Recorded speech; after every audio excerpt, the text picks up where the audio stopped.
오늘은 마태복음 7장 24절부터 27절까지의 말씀으로 수요예배 말씀을 함께 나누도록 하겠습니다.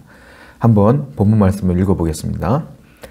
그러므로 누구든지 나의 이 말을 듣고 행하는 자는 그 집을 반석 위에 지은 지혜로운 사람 같으니 비가 내리고 창수가 나고 바람이 불어 그 집에 부딪히되 무너지지 아니하나니 이는 주초를 반석 위에 놓은 까닭이요 나의 이 말을 듣고 행하지 아니하는 자는 그 집을 모래 위에 지은 어리석은 사람 같으니 비가 내리고 창수가 나고 바람이 불어 그 집에 부딪힘에 무너져 그 무너짐이 심하니라. 벌써 2년 정도 된 것 같아요. 그쵸, 2년 정도 된 것 같은데 드라마 가운데 스카이캐슬이라는 드라마가 있었습니다. 드라마가 얼마나 열풍적이었냐면은 첫 회 시청률이 1.7%였던 것 같아요. 그런데 마지막 회는 23.8%로 이제 마무리를 하게 됩니다. 그만큼 사람들이 입소문을 타고 그 드라마를 많이 봤다는 건데요. 우리가 알다시피 그 이야기는 과외 코디 선생님이 등장을 하고 그 코디 밑에서 아이들이 일명 스카이라고 하는 명문대학교를 가기 위해서 이제 공부하는 내용이지만 사실은 그 부모들의 욕망이 그대로 드러나는 드라마죠. 부모들은 인생을 살아봐서 알아요. 명문대를 나와야 된다는 것과 명문대를 나와야 사람들이 인생을 살아가는데 수월하고 또 권세를 누리며 돈과 명예를 취할 수 있다는 걸 알았기 때문에 그렇게 자신의 욕망을 드러내는 거죠. 겉으로 볼 때는 그냥 과외하는 내용이지만 사실 그 내용 자체는 인간의 욕망을 다루는 드라마였다. 그래서 많은 사람들이 그 드라마에 흠뻑 빠졌던 것 같아요. 그런데 사실 가장 마지막에 나와 있는 그 장면이 더 기억이 남아요. 마지막에는 그 부모들이 자신들의 욕망을 다 내려놓고 이제 쉽게 기독교 용어로 말하면 회개하는 거죠. 회개하고 이제 그렇게 안 살리라 마음을 먹었던 것 같은데 장면이 바뀌면서 그 감옥에 갇혀 있던 그 과외 코디 선생님이 다시 이제 출소를 하게 되면서 스카이캐슬에 또 다른 사람들이 입주를 하게 되죠. 그러면서 그 욕망이 다시 시작되는 장면으로 마무리를 하게 됩니다. 아마 작가는 그걸 얘기했던 것 같아요. 아무리 우리가 그 욕망을 끊으려고 해도 그 욕망은 끊기가 쉽지가 않다. 다시 시작된다라는 얘기를 한 것 같아요. 오늘 본문을 읽다가 그때 그 장면이 생각이 났어요. 오늘 본문이 바로 그 인간의 욕망에 관한 말씀이기 때문에 그렇습니다. 예수님이 결론을 냈거죠. 오늘 본문은 어떤 내용이냐면 산상수훈의 결론적인 부분이죠. 산상수훈, 또 다른 말로는 산상보훈이라고 하는데요. 마태복음 5장, 6장, 7장을 이 세 장을 산상수훈이라고 그래요. 왜냐하면 너무 빼어난 말씀들이 많이 그 장에 있기 때문에 그렇습니다.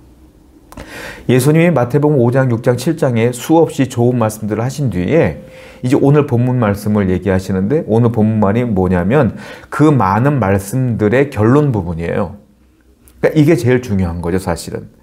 그 많은 말씀들의 은혜를 받았더라도 오늘 말씀을 그대로 행하지 아니하면 결론을 맺지 못하는 거예요. 자, 이 본문에 나오게 되면 어떤 일이 있으냐면 두 가지 집이 이 얘기가 나와요. 하나는 반석 위에 지은 집, 또 하나는 모래 위에 지은 집. 이 두 가지를 주님께서 대조적으로 등장시키십니다. 마태복음 7장 24절 말씀이에요. 그러므로 누구든지 나의 이 말을 듣고 행하는 자는 그 집을 반석 위에 지은 지혜로운 사람 같으리니. 내가 지금까지 마태복음 5장, 6장, 7장에 이런 말씀들을 했지만 중요한 게 있다는 거예요. 중요한 게 뭐예요? 내 이 말을 듣고 이 말을 또 행하는 자가 그 집을 반석 위에 짓는 것과 같다. 그러니까 지금까지 말한 것들을 잘 들었으면 그대로 행해야 된다. 안 그러면 반석 위에 집을 지은 것 같지 않다라는 거죠. 그러면 이 반석이 무엇이겠어요? 반석은 구체적으로 무엇을 말하는 것일까요? 우리 보고 그 바깥에 있는 돌덩어리 위에다 집을 짓는 거라는 거겠어요? 아니죠. 이 반석은 문맥상 그리고 성경에서 말하는 반석들을 조사해 보면 한 3가지 정도로 나와요. 근데 다 일률적이에요. 첫 번째는 무엇을 말하냐면 우리의 하나님을 말씀하셔요. 하나님 자신을 반석이라고 표현하십니다. 그리고 예수 그리스도를 반석이라고 표현해요. 그리고 오늘 본문에 나와 있는 것처럼 이 말을 듣고 행하는 자가 반석 위에 집을 지은 것 같다. 다른 말로 무슨 말이에요? 예수 그리스도의 말씀이 바로 반석이다. 그러니까 하나님 자신, 예수 그리스도, 하나님의 말씀, 그러니까 우리가 하나님, 예수님 위에 집을 지을 수가 없잖아요. 어떻게 집을 짓는 거겠어요? 그러니까 우리에게 주님께서는 더 구체적으로 설명한 게 이 말씀인 거예요. 반석은 하나님이요, 반석은 예수님이신데 우리가 행할 수 있는 것이 무엇이냐면 그 반석을 총망라하여 하나님의 말씀, 예수님의 말씀을 반석이라 하라 이거예요. 그러니까 네가 그 말씀을 듣고 행하는 것이 반석 위에 집을 짓는 것이다. 이렇게 표현하신다는 거예요. 성경을 볼게요. 시편 18편 31절입니다. 여호와 외에 누가 하나님이며 우리 하나님 외에 누가 반석이냐. 다윗이 말하죠. 뭐라고 말합니까? 여호와 외에 누가 우리의 하나님이냐? 이 세상에 신은 여호와 외에는 없다. 그리고 또 뭐라고 말해요? 우리 하나님 외에 누가 반석이냐? 그분만이 반석이다. 라고 말하는 거죠. 즉 하나님이 반석이다라는 거예요. 또 사도 바울이 이렇게 얘기해요. 고린도전서 3장 10절에서 11절. 내게 주신 하나님의 은혜를 따라 내가 지혜로운 건축자와 같이 터를 닦아두매 다른 이가 그 위에 세우나 그러나 각각 어떻게 그 위에 세울까를 조심할지니라. 이 닦아둔 것 외에 능히 다른 터를 닦아줄 자가 없으니 이 터는 곧 예수 그리스도라. 집터를 말해요. 이 터는 곧 뭐라고요? 예수 그리스도라. 이 터가 뭡니까? 반석이에요. 그러니까 다윗은 반석이 하나님이라고 했고 바울은 반석은 예수님이라고 말했어요. 또 성경을 볼게요. 마태복음 7장 25절. 비가 내리고 창수가 나고 바람이 불어 그 집에 부딪힘에 무너지지 아니하나니 이는 주추를 반석 위에 놓은 까닭이요. 주추를 반석 위에 놨다. 아까 24절에 주님께서 뭐라고 말했어요? 말씀을 듣고 행하는 것이 반석 위에 집을 지은 것이다 그랬잖아요. 그러니까 예수님은 또 뭐라고 말하는 거예요? 이 반석은 그리스도의 말씀이다. 하나님의 말씀이다. 곧 우리가 하나님을 볼 수 없어요. 예수님도 볼 수 없어요. 예수님의 말씀도 내 귀로 들을 수가 없어요. 그런데 유일하게 하나님 예수 그리스도께서 우리에게 주신 당신의 말씀이 있는데 그게 뭐예요? 성경이다. 그러니까 성경을 읽고 성경 말씀을 듣고 그리고 행하는 것, 그것이 반석 위에 집을 지은 것과 같다라고 말씀하시는데 25절에 또 뭐라고 말했어요? 비가 내리고 창수가 나고 바람이 불어 그 집에 부딪히지만 무너지지 않는다. 어떤 집이요? 반석 위에 주추를 쌓은 집, 반석 위에 기초를 쌓은 집, 그 집은 무너지지 않는다. 그럼 여기 나와 있는 비, 그리고 창수, 바람, 이건 뭐예요? 인생을 살아갈 때 우리가 만나는 고난, 역경을 말해요.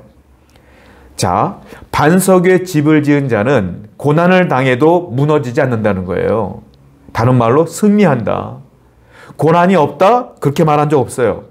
고난은 있어요. 비도 있고요. 바람도 있고 창수도 나요. 그런데 예수님 위에, 하나님 위에, 그분들의 말씀 위에 집을 짓고 인생을 살아가는 우리 인생들은, 믿음이 있는 사람들은 고난이 있어도 쓰러지지 않는다. 무너지지 않는다. 반드시 승리한다. 라고 말씀하시는 것입니다. 바로 성도 여러분들께서 반석 위에 집을 지은 자와 같이 승리하는 자가 되어야 된다라는 거예요.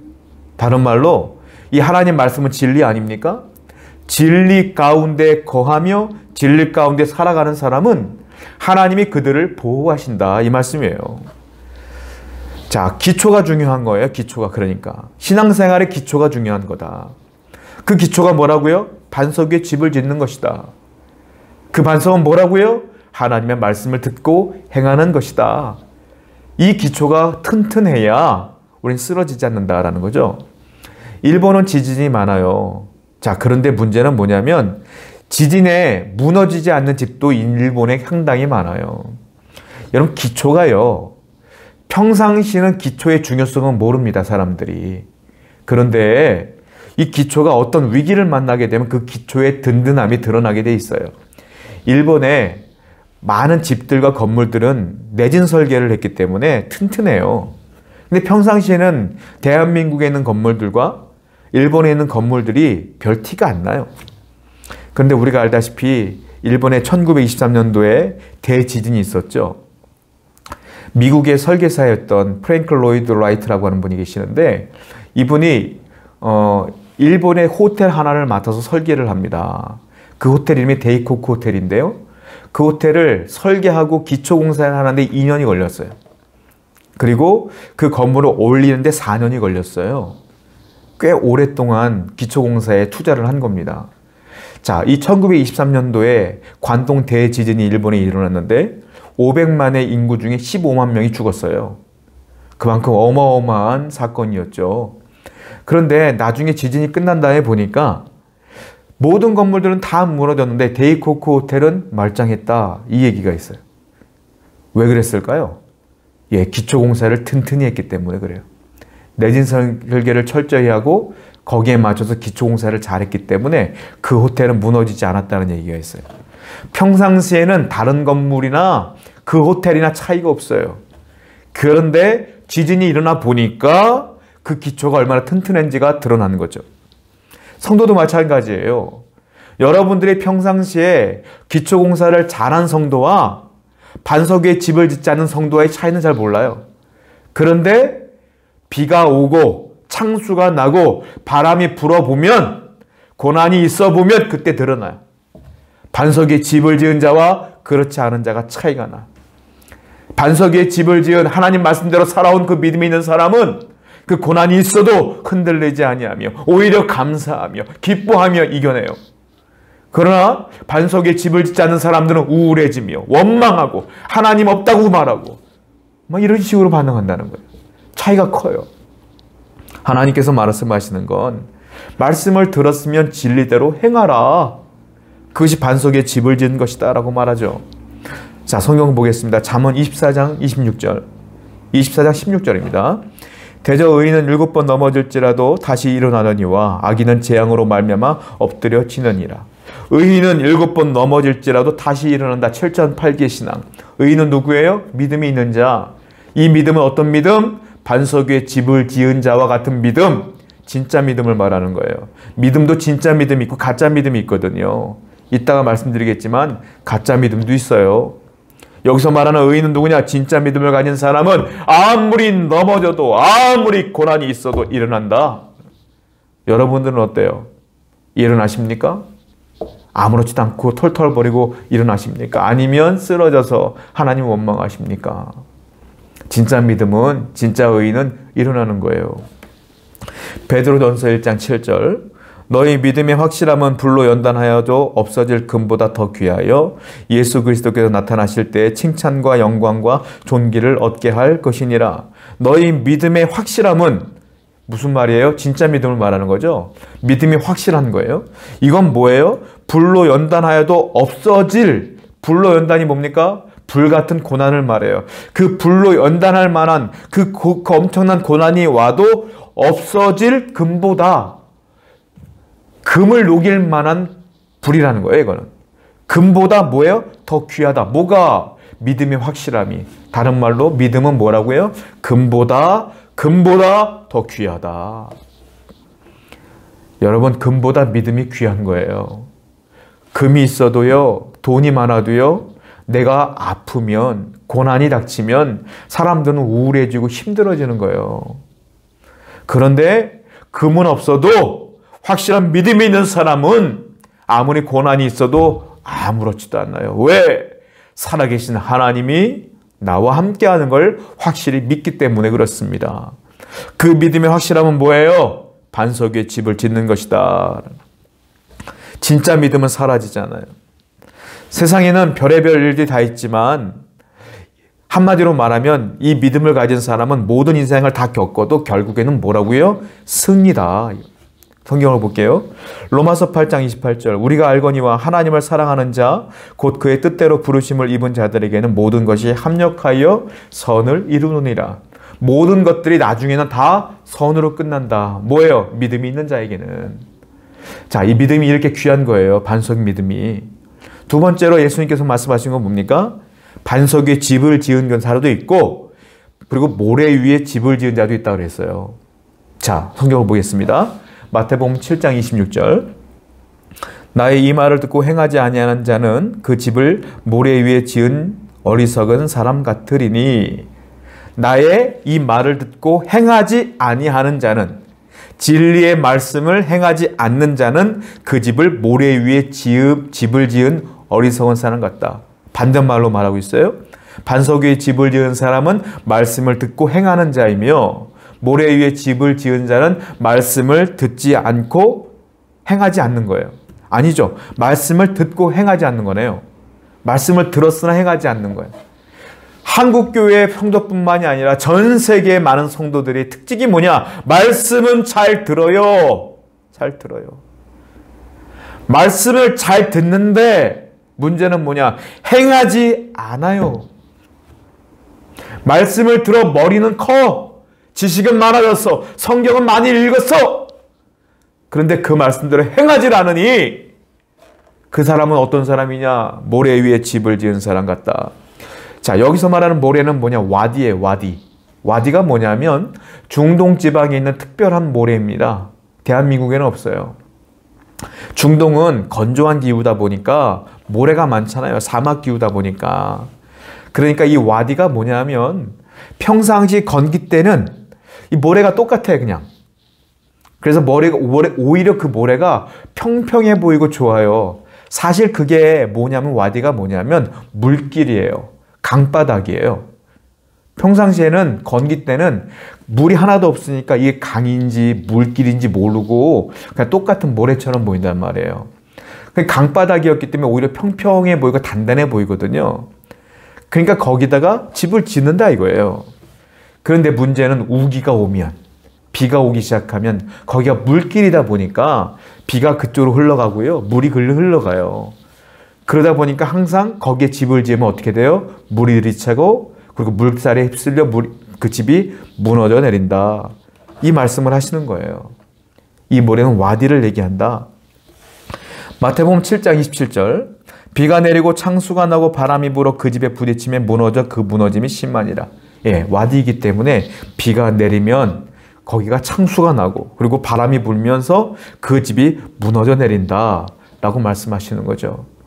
그러니까 신앙생활을 하는 데 있어서 말씀을 듣는데 행하지 않는 사람은 이와 같은 어리석은 사람이다 라고 말하는 거예요. 그러면 모래 위에 집을 지은 사람은 구체적으로 누구겠어요? 우리가 흔히 잘못 알고 있는 것 중에 하나가 불신자를 말하는 거구나 라고 생각할 수 있어요. 불신자 말하는 거 아니에요. 불신자는 예수님이 언급조차 하지 않아요. 그분들은 원래 하나님과 연결이 되어 있는 분들이 아니기 때문에. 주님께서 지금 모래 위에 집을 지은 사람은 누구를 말하는 거냐면 불신자가 아니라 아까 말씀드린 것처럼 말씀을 잘 듣는 자를 말하는 거예요. 잘 듣고 다만 행하지 않는 가짜 믿음을 가진 사람을 말하는 것이다. 겉모습은 신자요. 겉모습은 종교인이고 겉모습은 사랑이 많아 보이는 사람이야. 그런데 실제적으로는 하나님 말씀과 무관한 사람이고 내 마음대로 내 욕망대로 내가 하고 싶은 대로 살아가는 사람들. 아까 제가 스카이캐슬 얘기했잖아요. 그 욕망대로 끌려가는 사람들, 말씀과 무관하고 말씀과 상관없고 내 의지와 내 주장과 내 생각과 내 감정에 휩쓸려 살아가는 사람들. 그 사람들이 누구냐? 모래 위에 집을 지은 사람이다. 다른 말로 말하면 가짜 신자다. 가짜 믿음이다 그래요. 자, 야고보가 가짜 믿음에 대한 얘기를 합니다. 야고보서 2장 14절. 내 형제들아, 만일 사람이 믿음이 있노라 하고 행함이 없으면 무슨 유익이 있으리요? 그 믿음이 능히 자기를 구원하겠느냐? 뭐라고 말합니까? 믿음이 있노라 라고 말하면서 행함이 없어 그 사람은. 근데 그것이 무슨 유익이 있으리요? 무슨 말이에요? 이거는 가짜 믿음이라는 거예요. 뒤에 말이 더 무서워요. 그 믿음이 능히 자기를 구원하겠느냐? 그 믿음을 가진 사람, 가짜 믿음을 가진 사람은 구원받을 수 없다라고 말하는 거예요. 이걸 잘못 해석해서 사람들이 행위에 의한 믿음이라고 착각을 해요. 이거는 그 얘기가 아니에요. 내가 착하게 살면, 선하게 살면 구원받는다? 그 얘기가 아니라 믿음이 있으면, 정말로 예수 그리스도를 믿는 믿음이 있는 사람이라면 내 안에 성령이 내주하실 뿐만 아니라 내 욕망이 드러난다 할지라도 성령께서 그 욕망을 잠재우시고 뿐만 아니라 하나님 말씀을 들었으면 진짜 믿음이 있는 사람이라면, 구원받을 만한 믿음이 있는 사람이라면 그 말씀대로 살아가지 않겠느냐? 당연히. 그 말씀을 듣고 깨우치지 않겠느냐? 회개하지 않겠느냐? 그 말씀을 무시한다? 들었는데 무시한다? 내 마음대로 여전히 산다? 그게 진짜 믿음이겠느냐? 그냥 그 사람은 진짜 믿음이 있는 게 아니지 라고 말하는 거예요. 그러니까 뭐예요? 구원은 믿음으로 받는 게 맞아요. 그런데 그게 진짜 믿음이냐 가짜 믿음이냐 판별하는 건 믿음이 들어왔으면 당연히 말씀대로 살아가고끔 내 마음이 움직여지고 성령이 말씀이 나를 인도한다. 그런데 여전히 내가 욕망으로 산다? 그건 말씀을 믿지 않는 것이고 진짜 믿음이 아니지라고 야고보가 얘기하는 거예요. 여러분들이 진짜 믿음을 가진 사람이라면 말씀을 듣고 행하는 것은 지극히 당연한 거예요. 물론 무조건 100% 다 완벽하게 행할 수는 없어요. 그러나 우리가 말씀대로 살려고 나름 애를 쓸 수밖에 없는 거예요. 그런 사람들이 진짜 반석 위에 집을 지은 자와 같다라고 말씀하시는 거죠. 또 말하죠. 아주 단언해 보여요. 단언해 버립니다. 야고보서 2장 17절. 이와 같이 행함이 없는 믿음은 그 자체가 죽은 것이니라. 행함이 없는 믿음은 뭐라고요? 가짜 믿음. 가짜 믿음은 죽은 믿음이다. 이 믿음은 없는 믿음과 똑같다. 이렇게 말씀하고 계시는 거예요. 안타까운 것은 세월이 흐르면서 말세가 다가오고 종말이 다가오면 다가올수록 이와 같은 가짜 믿음을 가진 사람들이 넘쳐난다고 바울은 얘기했어요. 디모데후서 3장 5절입니다. 경건의 모양은 있으나 경건의 능력은 부인하니 이 같은 자들에게서 네가 돌아서라. 경건의 모양은 있으나 경건의 능력은 부인한다. 무슨 말이겠습니까? 경건의 모양은 있어요. 겉으로는 신자예요. 겉으로는 믿음이 좋아 보여요. 그런데 경건의 능력은 부인한다는 건 무슨 말이냐면 말씀대로 안 살고 지멋대로 산다는 뜻이에요. 이게 경건해 보이지만 실상은 하나님 말씀대로 안 살아. 왜? 능력은 어디서부터 와요? 하나님 말씀으로부터 오는 거거든요. 근데 그 능력을 부인한다는 건 그 말씀대로 안 산다는 거예요. 이게 말세가 될수록 더 많아진다 이 말이에요. 오늘날 성도들도 그런 분들이 많을 거라는 거예요. 어쩌면 이 말씀을 듣고 있는 우리 성도님들도 어쩌면 경건의 모양은 있으나 능력은 없는 자일 수도 있어요. 내가 이것이 마음에 찔리면 회개하고 또 말씀을 읽고 묵상하며 그대로 살기 위해 다시 한번 주님께 무릎을 꿇어야 될 줄로 믿습니다. 이게 중요한 거다는. 사실 인간이 아담과 하와가 타락한 이후로부터 이와 같은 경건을 잃어버릴지도 몰라요. 말씀과 상관없는 욕망을 따라 행하는 그 원초적인 본능이 그때부터 시작되었다 이거예요.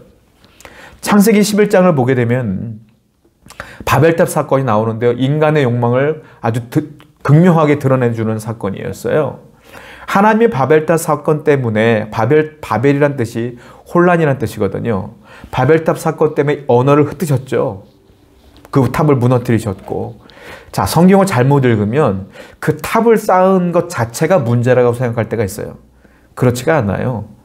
탑 건물이 문제가 아니에요, 사실은. 자, 바벨탑은 인간의 욕망을 드러낸 사건인데 지금도 고고학자들이 중동 메소포타미아 지역을 고고학자들이 이제 여러 가지 유물들을 찾다 보니까 지구라트라고 하는 신전들을 찾았어요. 탑을. 지구라트가 몇 개가 쭉 있는데 지구라트의 특징이 있는데요. 계단식으로 쭉 올라가 있는 탑이에요. 그런데 거기는 항상 뭐가 있느냐면 우상이 딱 그 꼭대기에 자리 잡고 있더라는 거죠. 그 신학자들은 뭐라고 말하냐면 이 바벨탑이 이 지구라트의 전신이었을 것이다 라고 예상을 하면서 그런 그 바벨탑 꼭대기에도 분명히 신상들이 있었을 것이다. 우상들이 있었을 것이다. 하나님이 그래서 인간의 그 모든 죄악들을 멀리하고자 탑을 무너뜨렸을 것이다 라고 우리가 생각을 하는 거예요. 바벨탑을 진짜 본 적은 없지만 말이죠. 여러분, 하나님께서 왜 그 얘기를 하셨냐면 인간의 욕망이 그 탑을 통해 드러났기 때문에 그래요. 창세기 11장 4절 말씀 보겠습니다.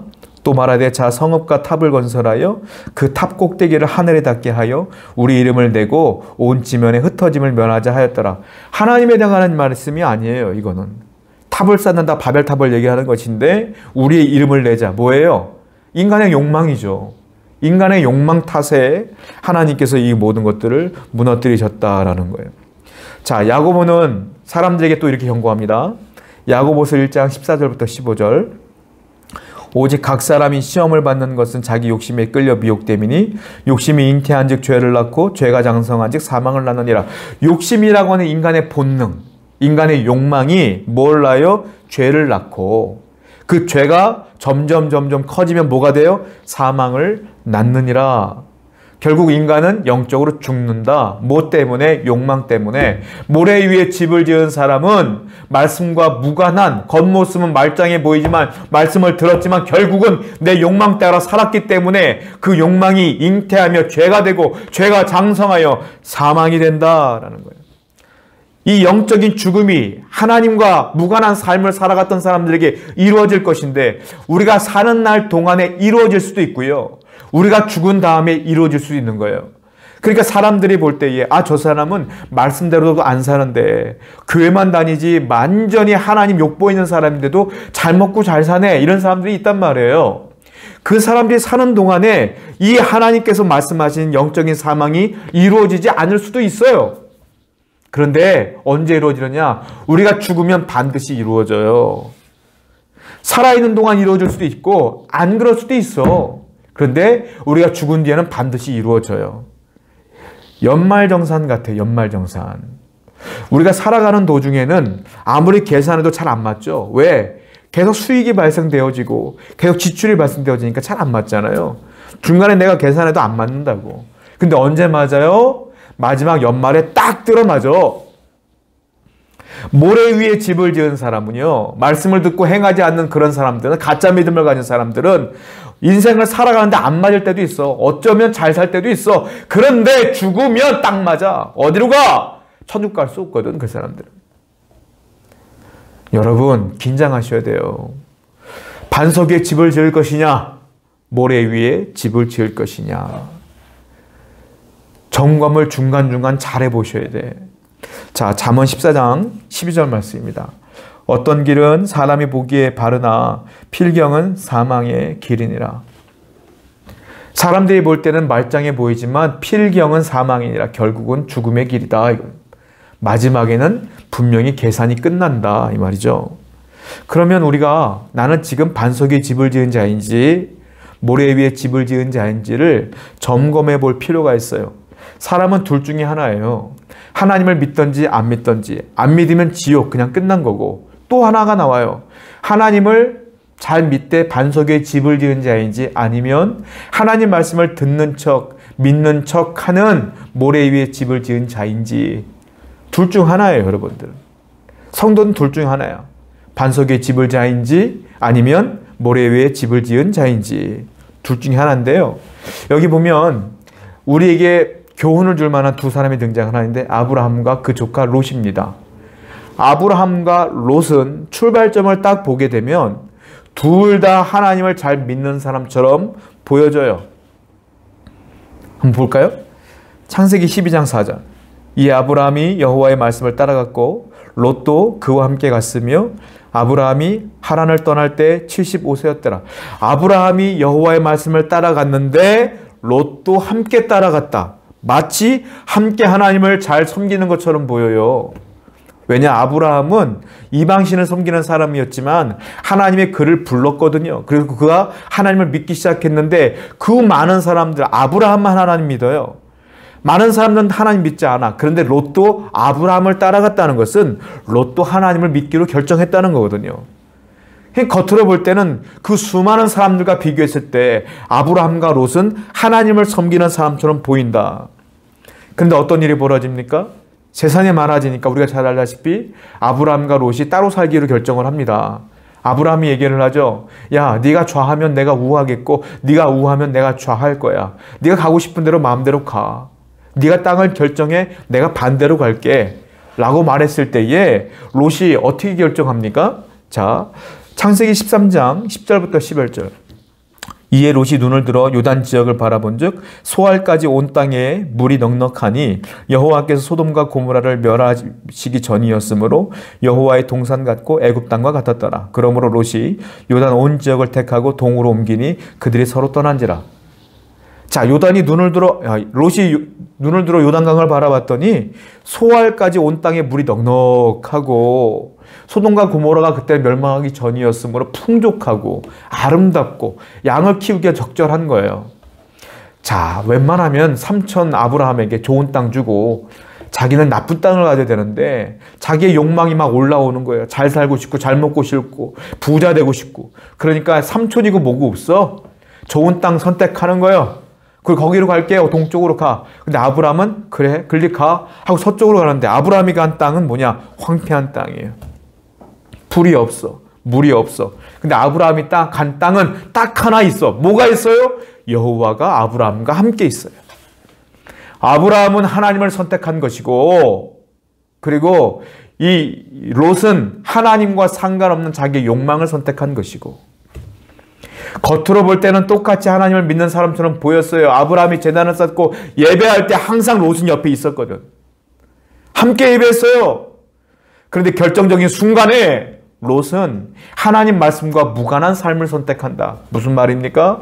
말씀은 들었지만 겉으로는 예배하는 것처럼 보였지만 이 속마음은 욕망으로 가득했고 욕심이 잉태한 즉 죄가 되고 죄가 장성한 즉 사망이 된 거예요. 결국 롯은 어떤 일이 벌어집니까?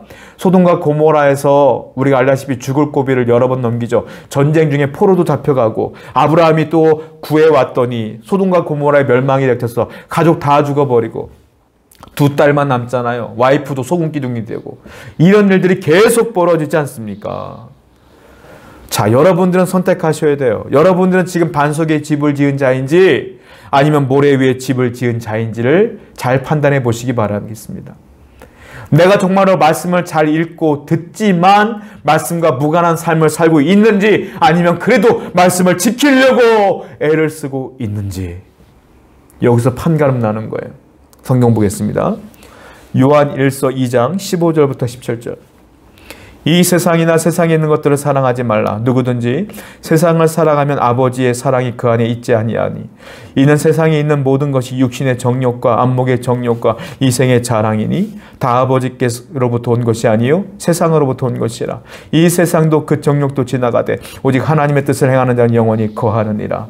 세상을 사랑하는 것이 내 욕망을 따라가는 거래요. 왜? 세상에 있는 것들은 사람들이 좋은 것들을 만들어 놓은 것이기 때문에 그건 다 뭐라고요? 이 세상에 있는 것은 다 육신의 정욕, 안목의 정욕, 이생의 자랑 이것뿐이 없다. 그러니까 세상 것들을 사랑하지 말라. 필요하지만 필요한 것만 쓰고 사랑하지 말라. 이 세상의 것들은 다 뭐라고요? 지나가 돼. 그 세상도 그 정욕도 다 지나가 돼. 결국 인간의 생명은 끝이 있고 그 세상의 것들도 끝이 있어요. 그런데 뭐가 영원해요? 하나님의 뜻을 행하는 자는 영원히 거하느니라. 하나님의 뜻을 거하는 사람은 영원히 살아요. 어디요? 저 천국에서. 그리고 하나님이 영원히 내 옆에 거하셔요. 할렐루야. 무엇을 선택하길 원하십니까? 사랑하는 성도 여러분은 반석 위에 집을 지은 자가 되어야 될 줄로 믿습니다. 기도합시다. 사랑의 하나님 감사합니다. 우리가 예수님을 믿지만 말씀을 듣지만 예배는 하지만 진짜 반석 위에 집을 지은 자인지 모래 위에 집을 지은 자인지를 되돌아볼 수 있도록 인도해 주옵소서. 내가 욕망을 따라 사는 자인지 이생의 정욕을 따라 사는 자인지 아니면 하나님 말씀대로 살려고 애를 쓰고 기도하고 무릎 꿇고 사는 자인지를 되돌아보아 내가 롯과 같이 사는 것이 아니라 아브라함과 같은 삶을 살 수 있도록 인도하여 주옵소서. 예수님의 이름으로 기도드렸습니다. 아멘.